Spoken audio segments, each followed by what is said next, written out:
Hello student. मैं रमाकांत स्वागत करता हूं आज की इस वीडियो में, जिसमें हम लोग जो बच्चे इस समय क्लास 10th में हैं उनका अर्धवार्षिक पेपर का एनालिसिस करने वाले हैं। प्यारे बच्चों, आज का ये वीडियो देखने के बाद में आपको आइडिया लग जाएगा कि एग्जाम में किस तरह से क्वेश्चन पूछे जाने वाले हैं और कैसे कैसे उस क्वेश्चन को आप लोग सॉल्व करेंगे।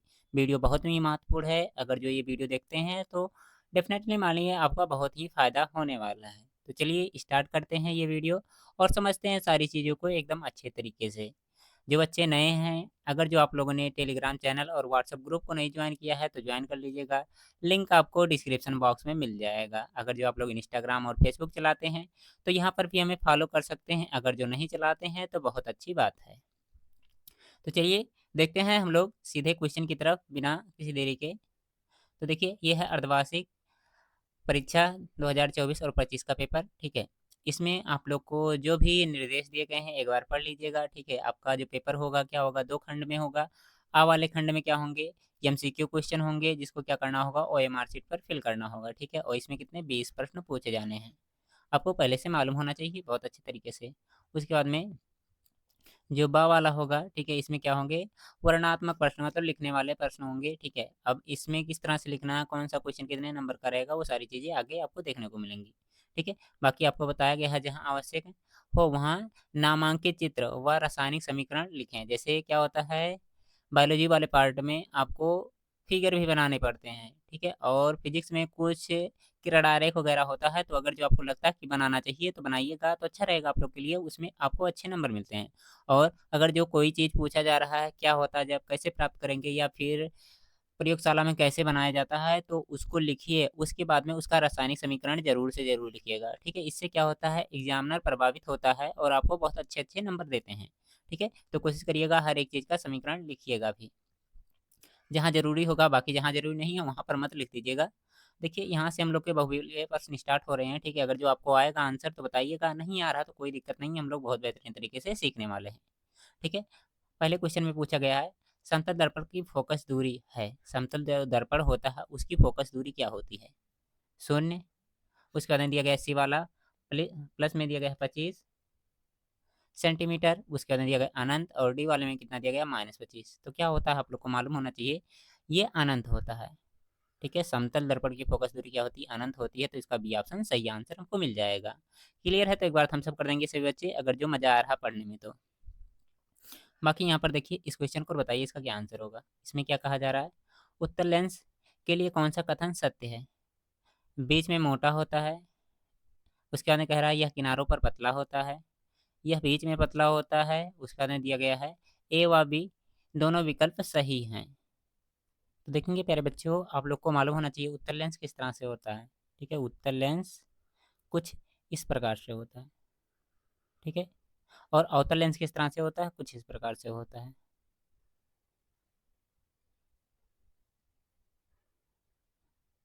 ठीक है, अब उत्तल लेंस के बारे में कह रहा है, ये उत्तल लेंस है तो इसमें क्या होगा, बीच में मोटा दिख रहा है। ठीक है, किनारों पर क्या पतला, तो इसका जो ए वाला ऑप्शन दिया गया है, बी वाला ऑप्शन सही है, तो इसको मिला करके देखना चाहेंगे तो डी वाला ऑप्शन सही आंसर हो जाएगा। ए व बी दोनों विकल्प सही हैं, दोनों ऑप्शन सही हो जाएंगे। इसके बाद में देखेंगे इस क्वेश्चन को और बताएंगे आप लोग इसका क्या आंसर होगा।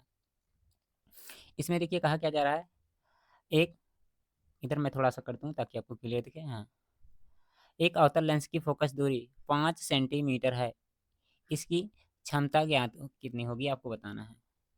क्षमता कितनी होगी, तो P इक्वल टू कितना होता है, 1/f होता है। ठीक है, तो यहाँ से कितना हो जाएगा, 1/5 हो जाएगा, और जब डिवाइड करेंगे कितना हो जाएगा, 0.2 हो जाएगा। ठीक है, अब देखिए 0.2 पहले ही ऑप्शन में दिया गया है, लेकिन से पहला ऑप्शन यहाँ पर सही नहीं होगा, गलत है ये पहला ऑप्शन। क्यों? क्योंकि यहाँ पर कह रहा है अवतल लेंस, और अवतल लेंस में जो फोकस दूरी होती है माइनस, तो ये भी माइनस आएगा, तो इसके अकॉर्डिंग ये भी वैल्यू माइनस में आएगी। तो इसका जो दिया गया है बी ऑप्शन सही आंसर हो जाएगा, 0.2 डी। ठीक है, डी फॉर डायोप्टर हो जाएगा। ठीक है, जो कि क्या है, क्षमता का कह सकते हैं यूनिट है। अब इसके बाद में देखेंगे इस क्वेश्चन को और बताएंगे इसका क्या आंसर होगा। दूरदृष्टि के कारण प्रतिबिंब बनता है, दूरदृष्टि के कारण प्रतिबिंब कहाँ बनता है, आपको बस यही बताना है। तो यहाँ पर सही हो जाएगा हम लोग का, सबसे पहला ऑप्शन दिया गया है रेटिना पर, रेटिना के आगे, रेटिना के पीछे, उपरोक्त में से कोई नहीं। तो यहाँ पर सारे ऑप्शन गलत हैं, ये ऑप्शन सब गलत है। इसमें जो दिया गया है सी ऑप्शन सही आंसर हो जाएगा। क्या? रेटिना के पीछे बनता है, ठीक है। अगर जो किसी को दूर दृष्टि दोष है, ठीक है, तो उसका प्रतिबिंब कहाँ बनेगा? रेटिना के पीछे बनेगा। अब आप लोग बताएंगे कमेंट बॉक्स में सभी बच्चे कि दूर दृष्टि अगर जो दोष किसी व्यक्ति को है तो कौन से लेंस वाला चश्मा प्रयोग किया करेगा वो। आप लोग कमेंट बॉक्स में बताएंगे। अब इसके बाद में देखिए, इस क्वेश्चन को बताइए, इसका क्या आंसर होगा आप लोग। अगर जो आपको मालूम है तो, नहीं मालूम है कोई दिक्कत नहीं है। कह रहा वक्रता त्रिज्या का मात्रक होता है मीटर, सेंटीमीटर, मिलीमीटर, और उसके बाद डी वाले ऑप्शन में दिया गया ए सभी। तो यहाँ पर जो दिया गया हम लोग का डी ऑप्शन सही आंसर हो जाएगा। क्या? ए सभी। देखिए, अगर जो आपको नहीं आ रहा क्वेश्चन सॉल्व करना तो वहाँ पर तुक्का लगा सकते हैं। अगर जो दिया गया है ए सभी, तो आप लोग लगभग 90% सही हो जाता ए, ठीक है। ये सभी दिया है तो वो हर जगह सही होता है, 90% चांस है कि वही सही रहेगा। बाकी कहीं कहीं पर नहीं होता है तो थोड़ा ध्यान से करिएगा, थोड़ा सा आप तो प्रेजेंट आप माइंड अपना भी लगाइएगा वहाँ पर। देखते हैं इसके बाद अगला क्वेश्चन, और आप बताएंगे इसका क्या आंसर होगा। इसमें कहा क्या जा रहा है, जब श्वेत प्रकाश प्रिज्म से होकर गुजरती है तो सर्वाधिक विचलन होता है। सर्वाधिक विचलन किसका होता है? लाल रंग का, उसके अंदर दिया गया है बैगनी रंग का, पीले रंग का, हरे रंग का। किसका होता है? जल्दी से आप लोग बता देंगे क्या होगा इसका आंसर। तो यहाँ पर जो दिया गया हम लोग का दूसरा ऑप्शन, ठीक है, क्या हो जाएगा? सही आंसर हो जाएगा बैगनी रंग, ठीक है। बैगनी रंग के लिए विचलन क्या होता है? सबसे अधिक होता है। अब इसके बाद इसमें पूछा गया है, निम्न में प्रकाश की चाल न्यूनतम होती है, किसमें न्यूनतम होती है, किसमें कम होती है, आपको ये बताना है। तो मैंने बहुत बार आपको बताया है कि देखिए, अगर जो हम लोग क्या कर रहे हैं, रोड पे जा रहे हैं, ठीक है, और हम लोग क्या हैं, अगर जो रोड पे जा रहे हैं तो हमारे चारों तरफ क्या है? वायुमंडल है, ठीक है, मतलब इसमें वायु है, ठीक है, वायु के कण होंगे। अगर जो क्या कर रहे हैं हम लोग, नदी में तैर रहे हैं, ठीक है, जल में तैर रहे हैं, तो क्या होगा? वायु में जाएंगे तो बहुत तेजी से जाएंगे, ठीक है, लेकिन से अगर जो क्या करेंगे, जल में जाएंगे, ठीक है, जल में जाएंगे तो क्या करेंगे? बहुत स्लो स्लो जाएंगे, ठीक है। अगर जो जल में जा रहे हैं तो हमारी चाल क्या होगी? कम होगी, क्योंकि वहां पर बहुत सारे कण होंगे। तो यही सिचुएशन हम लोग अपने ध्यान में रखते हुए क्या करते हैं, इसको फॉलो करते हैं। देखेंगे सबसे कठोर क्या होता है? हीरा होता है ना, तो हीरा में क्या होगी? प्रकाश को चलने में दिक्कत होती है, ठीक है। बस याद करने का तरीका बता रहा हूँ कि कैसे कैसे रिलेट कर पाएंगे, ठीक है। तो इसका पहला ऑप्शन सही आंसर होगा। कांच से भी कठोर होता है, ठीक है, जल से भी, केरोसिन से भी। जिस तरह से जल क्या है, इसके सापेक्ष कठोर माना जाता है ना, ठीक है, मतलब इसके सापेक्ष इसका घनत्व ज्यादा हो जाएगा, ठीक है। तो जल में चलने में दिक्कत होगा। इसी प्रकार से अगर जो कह दिया जाए कि आपको कोई और दूसरा चीज दिया गया है, ठीक है, जिसमें उसका घनत्व बहुत ज्यादा है, तो वहां पर भी चलने में आपको दिक्कत होता रहेगा। तो यहाँ से रिलेट करके याद कर सकते हैं कि हीरे में क्या होगा? आप लोग की प्रकाश की चाल सबसे कम होगी। ओके। बाकी ये देखेंगे 8 नंबर क्वेश्चन और बताएंगे इसका क्या आंसर होगा। यहाँ पर विकल्प नहीं दिया गया है। निम्न समीकरण के लिए का कार्य कर रहा है, ठीक है, कौन सा कार्य कर रहा है इस समीकरण के लिए आपको बताना है। तो यहाँ पर देखिए, ये विस्थापन शायद अपक्रिया है, तो यहाँ पर लिख सकते हैं विस्थापन अपक्रिया, ठीक है। अगर जो नहीं समझ में आ रहा तो इसको छोड़ सकते हैं, क्योंकि ऑप्शन नहीं दिया गया तो शायद समझ पाना मुश्किल थोड़ा सा है, ठीक है। 8 नंबर क्वेश्चन इसको छोड़ दीजिए। बाकी ये है 9वां क्वेश्चन, बताएंगे इसका क्या आंसर हो। अपक्रिया दिया गया है Zn+Cu SO4, ठीक है, उसके बाद दिया गया है Zn SO4+Cu। किस प्रकार की रासायनिक अपक्रिया है? संयोजन अपक्रिया है, उसके अंदर दिया गया प्रतिस्थापन अपक्रिया है, या फिर क्या कह सकते हैं, द्विविस्थापन अपक्रिया है, वियोजन अपक्रिया, कौन सी अपक्रिया है? तो आप लोग बहुत ही अच्छे तरीके से कहेंगे कि ये कौन सा अपक्रिया है। ये हमारा हो जाएगा विस्थापन अपक्रिया या प्रतिस्थापन अपक्रिया कह सकते हैं, ठीक है। क्योंकि यहाँ पर एक ही एलिमेंट क्या कर रहा है, एक को हटा करके अपनी जगह चेंज कर रहा है। अगर जो दो, ठीक है, प्रोडक्ट होते हैं, दोनों आपस में एक्सचेंज होते हैं तो क्या होता है? द्विविस्थापन अपक्रिया। संयोजन वियोजन होने का कोई चांस ही नहीं है, ठीक है। तो ये प्रश्न तो आपका गलत होने की संभावना ही नहीं। इसका कौन सा जो दिया गया है बी ऑप्शन सही आंसर हो जाएगा। देखिए इस क्वेश्चन को और बताइए इसका क्या आंसर होगा। कैल्शियम धातु का वायु में जलना एक उदाहरण है, ठीक है। तो क्या हो जाएगा, किसका उदाहरण हो जाएगा? भौतिक परिवर्तन, उत्क्रमणीय अभिक्रिया, ठीक है, उसका दिया गया इनमें से कोई नहीं, रासायनिक परिवर्तन। तो बहुत अच्छे तरीके से मालूम है कि अगर जो कोई धातु वगैरह जल रही है, ठीक है, तो वहाँ पर जो परिवर्तन होगा क्या हो जाएगा? रासायनिक परिवर्तन होगा। इसका बी ऑप्शन फिर से सही आंसर मिल जाएगा हमको। ये तो बच्चों वाला क्वेश्चन पूछ रहा है, बताने की जरूरत तो होनी नहीं चाहिए कि पूछ रहा है। इसमें क्या, निम्न में से द्रव धातु कौन है, ठीक है, द्रव धातु कौन सा होता है? तो आप लोग जानते हैं क्या है? पारा, ठीक है। पारा को क्या कहते हैं हम लोग? Hg कहते हैं, मरकरी भी कहते हैं, ठीक है। ये क्या हमारा धातु है, लेकिन से ये क्या होती है? कमरे के ताप पर द्रव अवस्था में पाई जाती है। ओके। अब इसमें देखिए इस क्वेश्चन को बताइए इसका क्या आंसर होगा।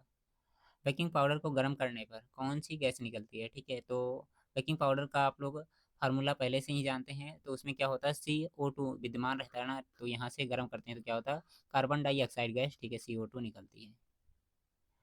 क्लियर है। आगे बढ़ जाएं अगले क्वेश्चन की तरफ। देखिए फार्मूला वगैरह याद रखेंगे तो आप लोग के लिए अच्छा रहेगा, वहाँ से आप लोग आगे का क्वेश्चन भी बना करके काम कर सकते हैं, ठीक है। अब देखिए 13 नंबर क्वेश्चन में क्या पूछ लिया आपसे। धोने के सोडे का रासायनिक नाम, धोने के सोडे का रासायनिक नाम क्या है, Na2CO3.10H2। ए ऑप्शन इसका सही आंसर हो जाएगा बहुत अच्छे तरीके से। इसको देखो और बताओ इसका क्या आंसर होगा आप लोग। पादपों में प्रकाश संश्लेषण द्वारा भोजन का निर्माण होता है। भोजन का निर्माण कहाँ पर होता है, प्रकाश संश्लेषण द्वारा। जड़ में, तने में, पत्तियों में, पुष्प में। तो बहुत अच्छे तरीके से मालूम होना चाहिए क्या, पत्तियां जो होती हैं इसमें क्या होता है, भोजन का निर्माण होता है। अब इसके बाद में इस क्वेश्चन को देखिए, बताइए इसमें क्या होगा। मनुष्य में दूध के दांतों की संख्या कितनी होती है। अब ये बच्चों वाला क्वेश्चन है, क्योंकि बच्चों से पूछा जा रहा है, छोटे बच्चों का पूछा जा रहा है जिनके पास दूध वाले दांत होते हैं। तो कितने होते हैं, ये 20 दांत होते हैं, ठीक है। आप लोग इसको क्या करेंगे, याद रखेंगे। ओके क्लियर है। अभी तक मैंने 15 क्वेश्चन आपको कराए हैं, ठीक है, बहुविकल्पी वाले, तो इनको आप लोग एकदम अच्छे तरीके से याद कर लीजिएगा। बाकी आगे बढ़ते हैं इसके बाद हम लोग। देखो इस क्वेश्चन को और बताओ इसका क्या आंसर होगा। ये क्वेश्चन देखिए एग्जाम के लिए बहुत ही इंपॉर्टेंट है, ठीक है। अगर जो इस एग्जाम में नहीं देखने को मिले तो आपको बोर्ड एग्जाम में भी देखने को मिल सकते हैं। तो जितने भी क्वेश्चन कराए जा रहे हैं तो इनको ध्यान से करिएगा, ताकि एग्जाम में फिर से आपको कोई गलती ना मिलने पाए, ठीक है। अब देखिए इसमें 16 नंबर क्वेश्चन में कह रहा पित्त का निर्माण होता है, पित्त जो रस होता है इसका निर्माण कहाँ से होता है। पहला ऑप्शन, ठीक है, हमेशा रखिएगा पित्ताशय, ठीक है। पित्ताशय और पित्त दोनों एक दूसरे से रिलेट कर रहे हैं, तो कहेंगे आप लोग इसका पहला ऑप्शन सही है, लेकिन से इसको जैसे ही देखेंगे गलत कर देंगे, ठीक है। पित्ताशय बिल्कुल भी नहीं होगा, ठीक है। देखिए पित्ताशय का जो पित्त का निर्माण होता है, पित्त रस का निर्माण होता है यकृत में, ठीक है। क्या होता है, यकृत में निर्माण होता है। बाकी कलेक्ट जो होता है, इकट्ठा होता है, कहाँ से होता है, पित्ताशय में इकट्ठा होता है। तो इसको ध्यान से रखिएगा। अगर जो कलेक्ट की बात कर रहा है, इकट्ठा होने की बात कर रहा है, तो क्या हो जाएगा, पित्ताशय। अगर जो निर्माण की बात करेगा तो यकृत में इसका निर्माण होता है। ओके क्लियर है ना। बाकी इसके बाद में देखेंगे इस क्वेश्चन को 17 नंबर, और बताएंगे इसका क्या आंसर होगा। एक पुष्प के स्त्री के सर के मध्य भाग को क्या कहते हैं, ठीक है। यहाँ पर आपको डैश दिया गया, इसको फिल करके बताना है, तो बताएंगे आप लोग क्या, वर्तिका कहते हैं, ठीक है। बी ऑप्शन सही आंसर हमको मिल जाना चाहिए। देखो इस क्वेश्चन को और बताओ इसका क्या आंसर होगा। इसमें कहा क्या जा रहा है, मानव भ्रूण भ्रूण को पोषण मिलती है, बताओ कौन सा इसका सही आंसर होगा। A option, B, C, D, जो भी आपको लगे बताइए आप लोग। तो आप लोग कहेंगे मानव भ्रूण में जो पोषण मिलता है कहाँ से मिलता है, ये प्लेसेंटा से मिलता है। इसका बी ऑप्शन सही आंसर मिल जाएगा हमको। इसके बाद में देखिए कह रहा कीट परागकण होता है, ठीक है। कैसा होता है, किसके द्वारा होता है, आप लोग बताएंगे। तो यहाँ पर जो दिया गया है हम लोग का साल्वे साल्विया जो लिखा गया है, ठीक है। कहीं कहीं पर ऐसे लिखा होगा है, सेल्विया लिखा होगा, ठीक है। कहीं कहीं पर आ का मात्रा लगाया जाता है, कहीं कहीं पर आ का मात्रा लगाया जाता है, ठीक है। तो इसमें कंफ्यूज मत होइएगा, क्या होगा, साल्विया, ठीक है। यहाँ पर सही आंसर हमको मिल जाएगा। ओके आगे बढ़ जाएं अगले क्वेश्चन की तरफ, अगर जो आपको इसमें दिक्कत ना हो तो। चलिए तब देखते हैं हम लोग आगे। ये देखिए 20 नंबर क्वेश्चन, इसमें कह रहा है मेंडल के अनुसार मटर के शुद्ध लंबे, कौन सा, शुद्ध लंबे पौधे का जीन का प्रारूप होता है, कैसा होता है। देखिए शुद्ध के और लंबे दोनों की बात कर रहा है, तो क्या हो जाएगा, इसका पहला ऑप्शन कैपिटल टी, और कैपिटल टी सही हो जाएगा। देखिए अभी तक मैंने 20 क्वेश्चन आपको करवाए हैं बहुविकल्पी के। अगर जो आपके इसमें से कितने 18 सही हैं तो बहुत अच्छी बात है, अगर जो आपका पूरा सही है तो और अच्छी बात है। ये क्वेश्चन 8 नंबर क्वेश्चन गलत था। 19 क्वेश्चन में कितने क्वेश्चन आपके सही रहे, ठीक है। सभी बच्चे क्या करेंगे, नाम के साथ में कमेंट बॉक्स में जरूर बताएंगे, ठीक है। बाकी इसके बाद में चलिए हम लोग लॉन्ग क्वेश्चन देख लेते हैं, कौन कौन से लॉन्ग क्वेश्चन आप लोग के लिए इंपॉर्टेंट हैं, ठीक है। बाकी आप लोग पढ़ाई करते रहेंगे तो अच्छा ही रहेगा आप लोग के लिए। इसमें क्या कहा जा रहा है, स्क्रीनशॉट मन करेगा तो करते रहिएगा आप लोग। कह रहा है इंद्रधनुष का निर्माण किस प्रकार होता है, समझाइए। तो देखिए इंद्रधनुष का जो निर्माण होता है, परावर्तन अपवर्तन, ठीक है, से होता है। कैसे होता है? देखिए, जब बारिश होंगी, ठीक है, तो क्या होंगे? जल के कण आएँगे, ठीक है। अब जल के कण क्या आएँगे? इसमें आएँगे तो इनका परावर्तन होगा, ठीक है। मतलब कुछ पार्ट इधर चला जाएगा, ठीक है, और कुछ पार्ट क्या होगा? अंदर आएगा। तो क्या होगा?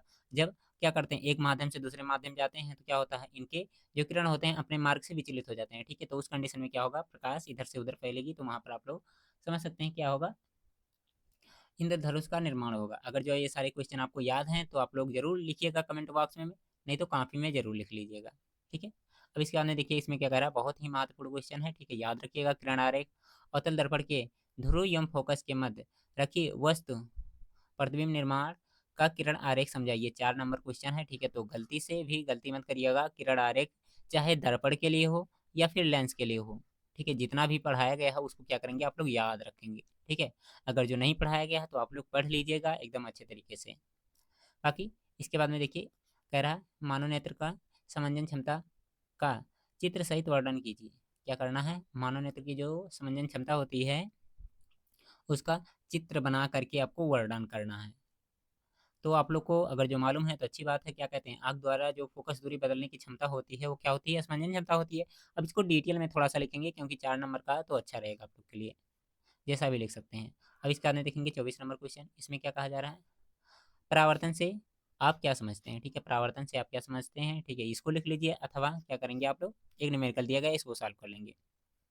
ये कितने? 6 नंबर में है। तो देखिए अगर जो 6 नंबर में क्वेश्चन है तो परावर्तन किसे कहते हैं, ठीक है, ये लिखेंगे। उसके बाद में इसका डायग्राम बनाएंगे और इसके दोनों नियम भी लिखेंगे, ताकि आप लोग को 2 नंबर डायग्राम पर मिल जाए, 2 नंबर परावर्तन के डिफिनीशन पे मिल जाए, और 2 नंबर क्या हो जाए? जो वहाँ पर उसके नियम बताए गए हैं उस पर मिल जाएंगे, ठीक है। तो अच्छा रहेगा आप लोग के लिए। बाकी अगर जो न्यूमेरिकल आसान लगेगा तो न्यूमेरिकल भी सॉल्व कर लीजिएगा। न्यूमेरिकल वगैरह सॉल्व करेंगे तो उसमें नंबर कटने की कोई संभावना नहीं होती। बाकी अगर जो लिखने वाला काम करते हैं, ठीक है, थोड़ी सी राइटिंग वगैरह नहीं सही रहेगी तो एक एक नंबर का एक बार काट लिया जाता है, ठीक है। तो कोशिश करिएगा, न्यूमेरिकल आता है तो एकदम अच्छे तरीके से आता है तो जरूर सॉल्व करिएगा। बाकी नहीं आता है तो लिखने वाला ही काम करिएगा, क्योंकि अगर जो थोड़ा बहुत लिखेंगे तो थोड़ा बहुत नंबर मिल जाएगा, लेकिन न्यूमेरिकल लिखे लगाए उसके अंदर गलती हुई तो आप लोग को वहाँ पर नंबर नहीं मिलने वाले हैं, ठीक है। तो अपने अकॉर्डिंग देख लीजिएगा जो भी होगा। अब इसके बाद में देखिए यहाँ पर हम लोग का रसायन भाग वाला स्टार्ट हो गया, ठीक है। कौन से क्वेश्चन? ठीक है, जो वर्णनात्मक प्रश्न है। इसमें पहला क्वेश्चन पूछा गया है 10⁻³ ठीक है, HCl विलयन के पीएच मान की गणना करना है। तो कितना हो जाएगा? यहाँ पर फार्मूला लगाइएगा तो कितना? 3 आ जाएगा आराम से, कोई दिक्कत ही नहीं। उसके बाद में इसमें क्या कह रहा है? NaSCO3 ठीक है को 250 डिग्री सेंटीग्रेड पर गर्म करने पर बनने वाले पदार्थ का नाम बताइए, वह सूत्र लिखिए। तो अगर जो इसको गर्म करेंगे तो कौन से पदार्थ का निर्माण होगा 250 सेंटीग्रेड पर, और उसका सूत्र भी आपको लिखना। तो सूत्र लिखिएगा तो रासायनिक नाम भी लिख दीजिएगा, ठीक है, और उसका जो घरेलू नाम होता है या फिर कह सकते हैं व्यवहारिक नाम होता है उसको भी आप लोग लिखिएगा। इसके बाद में देखेंगे आगे क्वेश्चन क्या पूछा गया है। इन पर टिप्पणी करना है, ठीक है। तो टिप्पणी करिएगा तो कौन कौन से टॉपिक दिए गए हैं? योगात्मक अभिक्रिया, ठीक है, क्या होती है? प्रतिस्थापन अभिक्रिया क्या होती है? उसके अंदर विकृत गंधिता, ठीक है, क्या होती है? इसके बारे में आपसे पूछा गया है। तो जब भी क्या करेंगे, ये दोनों अभिक्रियाएं लिखेंगे तो इनका रिएक्शन भी लिख दीजिएगा। बाकी विकृत गंधिता के बारे में लिखेंगे तो हेडिंग डालिएगा, आराम से लिख लीजिएगा, ठीक है। और टिप्पणी वाले जितने भी क्वेश्चन होंगे पहले क्या करेंगे? प्रश्नोत्तर संख्या डालेंगे, उसके बाद में स्टार्ट कर रहे हैं तो ए ऐसे लिख लीजिएगा, उसके बाद में ये वाली हेडिंग लिख देना, ठीक है। उसके बाद में नीचे वाली लाइन से लिखना स्टार्ट करिएगा, ठीक है, तो अच्छा रहेगा। अगर जो ये सारी चीजें नहीं करना चाहते हैं तो नीचे आपको लिए एक इंपॉर्टेंट क्वेश्चन दिया गया, इसको भी सॉल्व कर सकते हैं, ठीक है। प्लास्टर ऑफ पेरिस बनाने की विधि, ठीक है, गुण धर्म व उपयोग, ठीक है। उसके बाद में क्या करा? प्लास्टर ऑफ पेरिस से जिप्सम कैसे प्राप्त करेंगे ये भी आपको बताना है। तो सारी चीजें एकदम अच्छे तरीके से लिखना पड़ेगा और रिएक्शन भी लिखना जरूरी होगा आप लोग के लिए, ठीक है। प्लास्टर ऑफ पेरिस कैसे बनाते हैं, ठीक है, विधि कौन सी है और गुण क्या है इसमें, और इनका उपयोग क्या है। गुण में क्या हो जाएंगे? भौतिक गुण, रासायनिक गुण, ठीक है। तो पहले हेडिंग करेंगे गुण, ठीक है। उसके बाद में क्या करेंगे? इसमें रासायनिक गुण लिखेंगे, और रासायनिक गुण जब भी लिखिएगा तो उसमें क्या करिएगा? रिएक्शन लिखिएगा। और भौतिक गुण लिखेंगे तो क्या करेंगे? उसमें पॉइंट डाल डाल कर लिख देंगे, ठीक है। दो दो तीन तीन लिख दीजिएगा, अच्छा रहेगा आप लोग के लिए। और लॉन्ग क्वेश्चन थोड़ा सा लंबा ही लिखेंगे तो अच्छा रहेगा, बाकी शॉर्ट लिखेंगे तो मन करेगा तो एक आध नंबर उसमें भी काट सकते हैं एग्जामिनर, ठीक है। तो कोशिश करिएगा अपने अकॉर्डिंग सही लिखेगा, और टाइम मिलेगा तो थोड़ा अच्छे से लिखिएगा, राइटिंग वगैरह ध्यान दे करके। बाकी इसके बाद में देखिए 28 नंबर क्वेश्चन, रंध्र क्या है, ठीक है, इसकी उपयोगिता क्या करिए? स्पष्ट कीजिए। उसके बाद में वसा का पाचन आहार नाल के किस किस भाग में होता है उसको लिखना है, ठीक है। उसके बाद में लिखा गया है उस पाचक रस का नाम लिखिए जो वसा को पचाने में सहायक है, ठीक है। तो जो भी होगा आप लोग अपने अकॉर्डिंग लिख लीजिएगा, ठीक है, याद होगा तो, नहीं याद होगा तो याद कर लीजिएगा। बाकी इसके बाद में पूछा गया है 4-4 नंबर वाले 3 क्वेश्चन पूछे जाएँगे, 4 तिया 12 हो जाएगा यहाँ पर। अलैंगिक तथा लैंगिक जनन में कोई 4 अंतर लिखिए। तो 1 अंतर लिखेंगे तो 1 नंबर मिलेगा, 2 अंतर लिखेंगे 2, इस तरह से 4 लिखेंगे तो 4 नंबर आपको पूरा एकदम अच्छे तरीके से कंप्लीटली मिल जाएँगे। बाकी इसके बाद में लॉन्ग क्वेश्चन पूछा जाएगा, ठीक है? किसमें? आपके जो बायोलॉजी वाले पार्ट में है। इसमें क्या कह रहा है देख लीजिए आप लोग। पुमंग तथा जयांग में अंतर बताइए, ठीक है? दोनों के कार्य समझाइए तथा परागकण एवं निषेचन में विभेद कीजिए। तो ये भी क्वेश्चन थोड़ा सा लंबा है, दीर्घोत्तरीय है, तो आप लोग लिखिएगा इसको भी। उसके बाद में मेंडल का जो प्रतिपादित पृथक्करण के नियम है, ठीक है, उसको उदाहरण के साथ में समझाना है। जो भी आपको आसान लगेगा उसको लिख लीजिएगा। ये 6 नंबर के क्वेश्चन होंगे, ठीक है? तो ये हैं आपके पेपर, जिसको मैंने एकदम अच्छे तरीके से एनालिसिस करवा दिया है। उम्मीद करता हूँ आपको बहुत अच्छे तरीके से समझ में भी आया होगा। अगर जो समझ में आया है तो वीडियो को लाइक करिएगा और अपने दोस्तों के पास में शेयर करिएगा। वीडियो अच्छा लगा है तो ज़रूर लाइक करिएगा, ठीक है? बाकी अगर जो टेलीग्राम और व्हाट्सएप ग्रुप से नहीं जुड़े हैं तो जुड़ जाइएगा, लिंक आपको डिस्क्रिप्शन बॉक्स में मिल जाएगा। ओके, बाकी इसके बाद में कौन सा पेपर आप लोग चाहते हैं कमेंट बॉक्स में ज़रूर बताइएगा। ओके, बाय बाय मेरे बच्चों।